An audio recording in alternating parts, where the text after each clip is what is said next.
Ladies and gentlemen, welcome to this version of the news. We gotta talk about Kamala Harris and Spanish network by Univision. She did a town hall here with Spanish voters because she knows that the Hispanics are not, including me, we're not leaning her way. We're fairly more conservative than people would like to admit. And so we got to talk about a lot of things, which is one of the reasons why AOC is doing very bad with us as well. But in other news, we got to talk about scared to death, something that is happening with the Democrats and something that is happening with the polling. Well, before we start this video, comment down where you guys are watching from, and I want to play this segment that is an utter disaster before we get to what Trump just did in Aurora, Colorado, and the panic button has been set. We got Obama blaming black men and calling them misogynist, calling them very bad, I guess very bad people because they don't want to vote for Kamala. Take a look at this and we'll get to leaning towards all the news. Right now leaning towards Trump, but I haven't made a decision.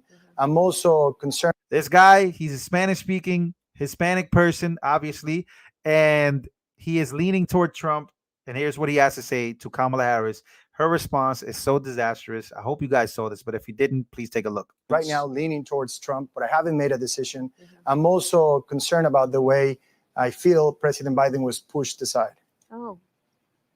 A poco tiempo de las elecciones. And so close to the elections, I believe these are extraordinary circumstances. Given how close we are to the election. So, la pregunta, Mario. And Mario's question.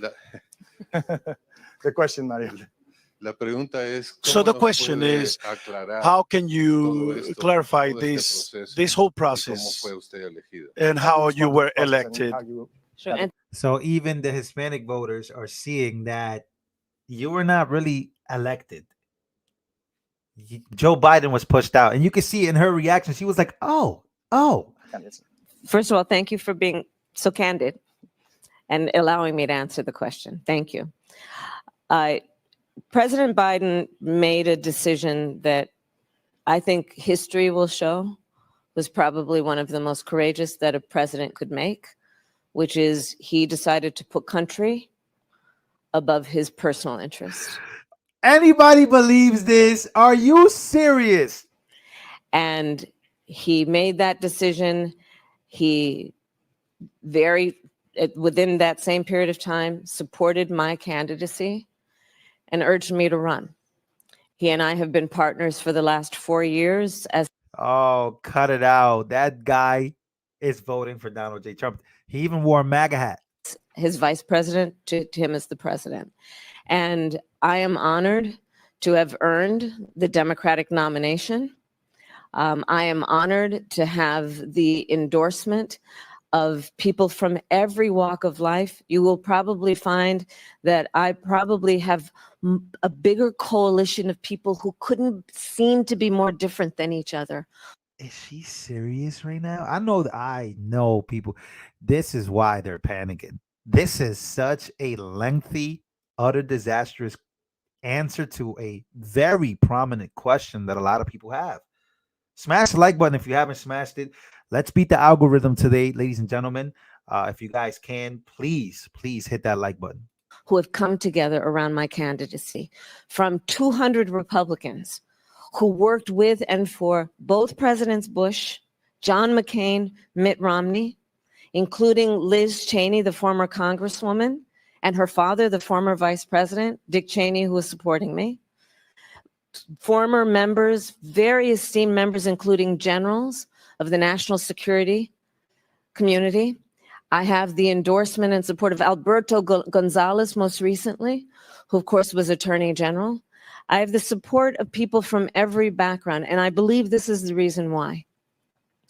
That guy over here is yawning. Did you guys see that? This guy just did something. He just did something. What did he do here? From every background, and I believe this is the reason why. It is incredibly important, and I know you and I can see you are a patriot, that we have the President of the United States who honors the oath that they take to support the Constitution of the United States. Oh, no, this is going very bad. This is going very, and I mean very bad. And this is why they're scared to death. Take a listen to this. Former President Trump kicking off the weekend with a sold-out rally in Aurora, Colorado, as Democrats' concern over Vice President Kamala Harris's campaign continue to grow. In fact, one Democratic analyst says he's scared to death, and maybe he should be. Trump is taking his presidential pitch, meanwhile, to the city he describes as a war zone over the flood of migrants to the city. That's why he's going to a blue state in the middle of a hot presidential campaign to highlight the failed border policies of the Biden-Harris administration and their impact on you, the everyday American. Hello, everyone. This is Outnumbered. I'm Kayleigh McEnany here with my co-host, Emily Campagno. Also joining us, Cheryl Casoni, Fox Business anchor and host of American Dream Home on Fox Business. Todd Pyro on a Friday, where Aisha Hasni has the latest on the Trump campaign. Aisha. Hey there. Well, this campaign is really shaking things up. Everyone that I talk to, and I mean everyone, is talking about this visit. Some opinions are great, some opinions not so good, but he is really shaking things up in Colorado, specifically because this is what he said he would do in Aurora if he wins the White House this November. Watch. I will send a federal law enforcement, large group of people, but a tough group of people to liberate Aurora, Colorado. The governor of Colorado is a coward. He's afraid to do what you have to do. So he's talking about Democratic Governor Jared Polis, who is trying to get ahead of this visit, writing this. The former president. Anybody from Colorado in the chat? Anybody? When he gets here, we'll find, quote, incredible city with 2 straight years of rapidly declining crime. So that's not entirely accurate. Crime is down citywide in Aurora, but police report an increase in aggravated assaults in the area of the apartment buildings, especially the one that we saw in that video. We don't know if these men that you see in the video are part of the Tren de Aragua gang. That's the gang that everyone talks about here. It's hard to identify these guys because police, Kayleigh, have not even apprehended all of them. I believe only one person right now is in custody, but the city's Republican mayor has admitted to Fox News that yes, there was a problem. They're trying to get their hands around this problem because before it becomes a bigger deal. They are trying to figure this out. Again, the president really stirring things up by bringing the campaign trail and the issue that he talks about a lot right in the heart of where it's happening. Kayleigh? No doubt. Aisha, keep us updated. Thank you. You know, Emily, Trump has a pretty robust campaign schedule. He's in Aurora this afternoon. There's a growing interest in social. Whoa, this never happens because I am on the wrong profile. Let's go here. Let's go to Jimmy Carville. Carville, let's watch Axelrod.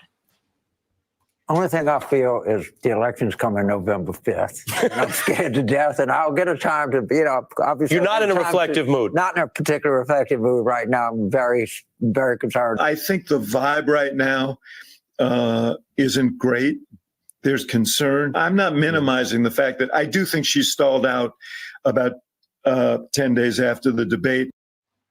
I mean, Cheryl, it's a definite shift from Democrats who are kind of truth tellers in the party. Right. Well, okay, you have James Carville, who is, he's Bill Clinton's, right-hand guy, or he was, and he knows what he's talking about. They must be seeing something in their internal polling that is telling them how much more she's in trouble than the polling that we see. Because the polling that we have, there's a new Wall Street Journal poll out today, close race in all the swing states. Some have Trump up by 5 points, like in Nevada, for instance. As far as David Axelrod, I think he's using his television appearances to coach her and to get a message directly to her and to Tim Walz that you need to start speaking the language of the moderates and you need to start answering questions. And by the way, I had Newt Gingrich on with me this morning on Fox Business, and I asked him the same exact question about why all of a sudden do you have James Carville coming out here and saying that he's scared? And he said, look, the reason that Clinton and Obama are going out hitting the campaign trail for her is because of the panic button. He said that's a true thing. He also said it's going to hurt her because you're going to have 2 actual presidents who were leaders and that she's going to look weak compared to Obama and Clinton. I thought that was interesting. Yo, Obama hitting the panic button. Are you guys persuaded to vote for Kamala after Obama told you that it is important to vote for her? Does anybody Anybody feel a certain type of way? Because I don't think that it's just Obama and I don't even think it's just a Kamala. I think it's Tim Walz. Tim Walz is up against JD Vance, and JD Vance is on a different level. Take a look at this, man. JD Vance versus a New York Times reporter. In the debate, you were asked to clarify if you believe Trump lost the 2020 election. Do you believe he lost the 2020 election? I think that Donald Trump and I have both raised a number of issues with the 2020 election, but we're focused on the future. I think there's an obsession here with focusing on 2020. I'm much more worried about what happened after 2020, which is a wide open border, groceries that are unaffordable. And look, Senator, Lulu, yes or no? okay. Did Donald Trump lose the 2020 election? Let me ask you a question. Is it okay that big technology companies censored the Hunter Biden laptop story, which independent analysis have said it cost Donald Trump millions of votes? Senator Vance, I'm going to ask you again. Did Donald Trump lose the 2020 election? Did big technology companies censor a story that independent studies have suggested would have cost? Flip it on her, baby. Let's go. Come on, man. Why y'all asking this question in 2024? You serious? Trump millions of votes. Senator I think that's Vance, the question. I'm going to ask you again. Did Donald Trump lose the 2020 And I've answered election? your question with another question. You answer my question and I'll answer yours. I have asked this question repeatedly. It is something that is very important for the American people to know. No, it's not important to the American people. Nobody gives a nobody cares. You care because you want a story. Like, what is this woman's problem? Nobody cares. Guys, like even Democrats, nobody cares about what happened in 2020 anymore. We get it. We don't care about it. We're ready to move on because Trump is about to win. And this time it's too big to rig. But nobody cares anymore about what happened. We moved on from it. It is what it is. Everybody already knows what happened. But there is a certain, I'm telling you, man, you can't make this stuff up with these people. She's literally stuck. This question repeatedly. It is something that is very important for the American people to know. There is no proof, legal or otherwise, that Donald Trump did not lose the 2020 election. You're repeating a slogan rather than engaging with what I'm saying, which is that when our own boom. Oh, this guy is too sharp, dude. This guy is something different. Technology firms engage in industrial scale censorship, by the way, backed up by the federal government in a way that independent studies suggest affect the votes. I'm worried about Americans who feel like there were problems in 2020. I'm not worried about this slogan that people throw. Well, every court case went this way. I'm talking about something very discrete, a problem of censorship in this country that I do think affected things in 2020. And more importantly, that led to Kamala Harris's governance, which has screwed this country up in a big way. Senator, would you have certified the election in 2020? Yes or no?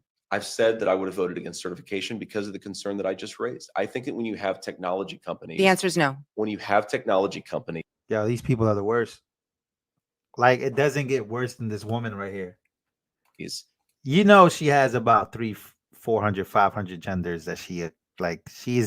If you ask her what's your what do you identify as, she for sure doesn't have a female male answer. censoring Americans at a mass scale in a way that, again, independent studies have suggested affect the vote. I think that it's right to protest against that, to criticize that, and that's a totally reasonable thing. So the answer is no. And the last question, will you support the election results this time and commit to a peaceful transfer of power? Well, first of all, of course, we commit to a peaceful transfer of power. We are going to have a peaceful transfer of power.